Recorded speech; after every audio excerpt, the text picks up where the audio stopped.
上一年同今年其實都有經過好多場大型嘅水災，浸到好多人嘅車啊、卡北牆啊都浸過晒嘅，所以呢個問題其實係一個好嚴重嘅問題嚟嘅。咁其實要點解決呢？我好坦白咁講。哇！話你知。輝仔話你知，今集我哋就直接同你探討下蒲種人最關心嘅問題係乜嘢啊？浸水啦。其實浸水嘅問題一路嚟都困擾咗蒲種人啦，嚇！你問我係冇解決方案嘅，我都唔知浸水應該係點嘅。根據這則 The Star 於3月18日的新聞指出，其實有關單位已經對淹水問題採取行動。由於工程的進行於一些準證上的時間條區，導致有所延誤。相信發展商同埋政府好快就會去做嘢㗎啦。咁大家可以見到啦，近呢10年嚟講，其實蒲種嘅發展係發展得好快，而且係好多元化。其中最方便嘅就係佢個火車站啦。單喺整個蒲種區裏邊咧，都有8個唔同嘅火車站啦。咁我講幾個主要嘅咯。第一個主要嘅就係我哋嘅蒲種寨呀咯，同埋我哋嘅笨打蒲種咯，同埋我 BK5啦。呢幾個大站都係去好物流人潮嘅地方，係好方便嘅。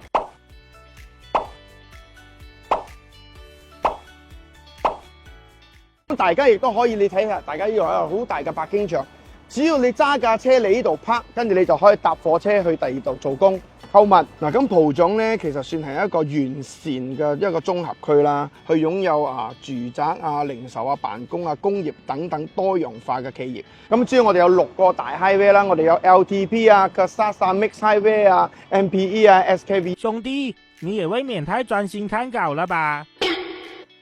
同埋我哋嘅聯邦大道咧。咁馬來西亞房地產中介師協會 MIEA 會長亦都表示蒲種係屬於一個持續性會增強嘅地區，同埋佢嘅價格都會相對於穩定性嘅。咁而令到整個蒲種區其實個需求量係超級大增加嘅，咁亦都好多各大嘅發展商就選擇喺度起樓啦。以600方尺到1000幾方尺嚟講，係最受呢度嘅人嘅歡迎嘅。問我有咩感受？其實蒲種呢個地方我覺得幾個形容詞啦，日頭可以好繽紛，夜晚可以令我好開心。點解咁講呢？因為日頭你 shopping mall 食嘢啊、銀行等等都方便啦。其實對我所知嚟講呢，依度夜晚呢都好精彩嘅。尤其是好似講我呢啲比較中意做員工啦嚇，飲翻2杯嘅嚟講又尊重 block，因為飲咗酒唔可以揸車啊嘛。其實呢度你飲完酒你行路翻都 OK， 亦都好安全嘅，因為燈光都好光嘅，就唔會怕危險嘅。尤其是我哋呢啲有錢買車冇錢打油嘅人。怎麼聽起來像在炫耀呢？咁我哋鱷魚又講過啦，shopping mall 又行過啦，雖然旋轉木馬坐唔到啦，但係就唔緊要啦，我要玩木馬。呢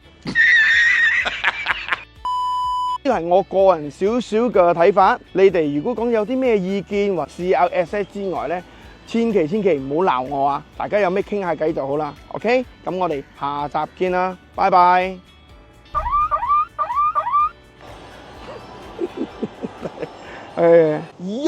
蒲種最旺最方便嘅新項目，行幾步路就到 IOI Mall 同火車站，2房3房只需要500幾千就買得到，堅定樓，跟我嚟你咪知咯。